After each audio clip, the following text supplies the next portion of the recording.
Moments ago, Israel launched Operation Rising Lion, a targeted military operation to roll back the Iranian threat to Israel's very survival.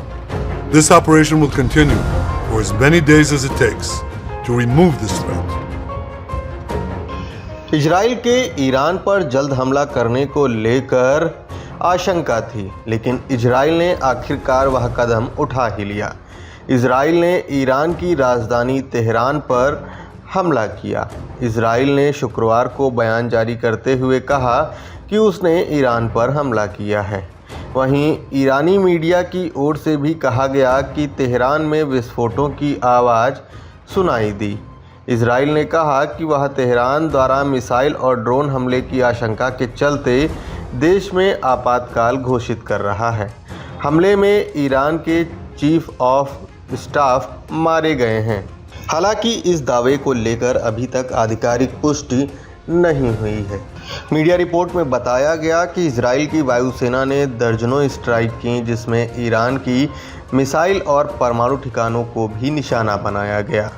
इसी के साथ Israel में तमाम जगहों पर siren बजे।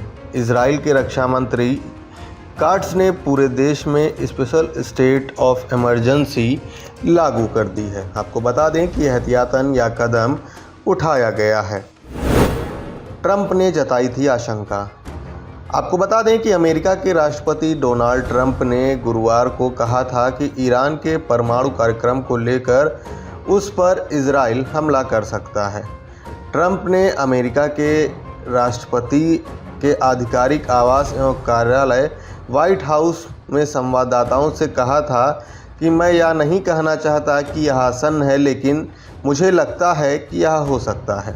ट्रंप ने चिंता जताई थी कि अगर ईरान समझौते पर बातचीत नहीं करता है तो पश्चिम एशिया में बड़े पैमाने पर संघर्ष छिड़ सकता है।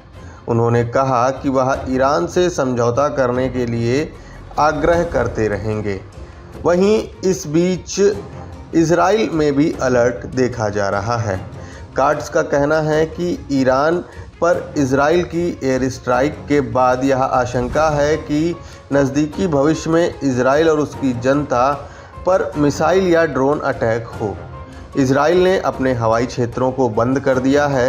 साथ ही ईरान ने भी तेहरान से उड़ान भरने वाली अंतर्राष्ट्रीय फ़्लाइट्स को निलंबित कर दिया है। अमेरिका ने झाड़ा पल्ला।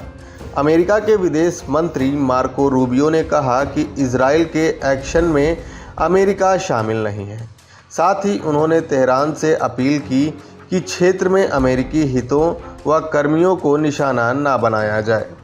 For years, the Iranian regime has called for the destruction of the state of Israel, planning and advancing concrete military plans to do so. Over the past few months, intelligence has shown that Iran is closer than ever to obtaining a nuclear weapon.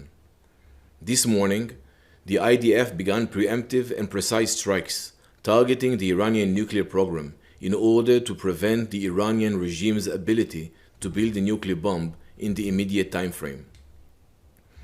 We have no choice. We are operating against an imminent and existential threat.